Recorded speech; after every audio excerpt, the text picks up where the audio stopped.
미중 경제전쟁이란 주제로 초당대학교 박종구 총장과 함께합니다. 미국과 중국의 경제전쟁이 시작되었습니다. 통상 갈등에서 기술, 지식, 재산권, 기업 인수 합병 등 모든 분야로 확대되고 있습니다.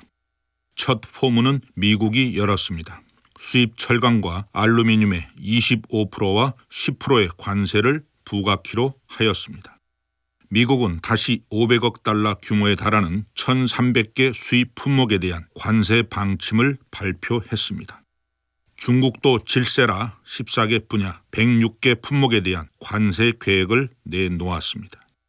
도널드 트럼프 대통령은 1,000억 달러 규모의 중국산 제품에 대한 추가 관세 부과를 검토토록 하였습니다.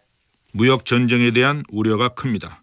뉴욕 연방준비은행의 윌리엄 더들리 총재는 무역 전쟁은 생산성 증가를 제약하고 경제적 파이를 축소시킨다고 비판합니다. 그러나 트럼프 대통령의 자세는 완강합니다. 중국을 경제의 적으로 지칭하며 중국이 미국의 국익을 침해하는 것을 더 이상 묵과할 수 없다고 역설합니다. 대중 강경파인 피터 나바로 무역 보좌관은 한술 더 떠 중국을 세계 최대의 무역 사기꾼으로 폄하합니다. 추이텐카이 주미 중국 대사는 끝까지 싸울 것이라며 중국의 의지를 분명히 했습니다.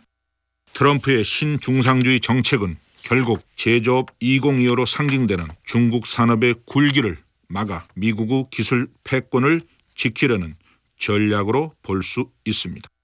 관세 부과 대상의 전기차, 산업 로봇, 항공우주 등 중국의 역점 육성 품목이 대거 망라된 것도 이 때문입니다. 그러나 일부에서 우려하는 전면전으로 확대되지는 않을 것입니다.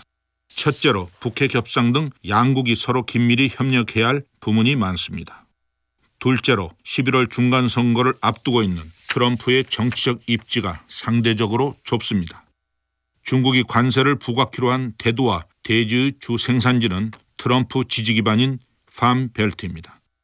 아이오와, 네브라스카, 인디애나 등 친트럼프 성향의 지역 경제가 직격탄을 맞게 됩니다. 셋째로 전면적 무역 전쟁으로 비아시 미국 내에서 400만 명 이상의 실업자가 발생합니다. 소비자 물가도 상승합니다. 보잉, 애플, 제너럴 일렉트릭 등 대중국 수출 비중이 큰 제조업체의 반발도 만만치 않습니다. 시진핑의 중국몽과 트럼프의 미국 우선이 부딪힘으로 상당한 파열음이 나고 있습니다. 그러나 싸우되 헤어지지는 않는다는 말이 미중 경제전쟁의 실체입니다. 박종구 총장은 교육과학기술부 2차관, 한국폴리텍대학 이사장을 역임했고 인재 한 명이 수만 명을 이끌어간다는 신념으로 창의적인 지역인재 육성을 위한 다양한 활동을 하고 있습니다.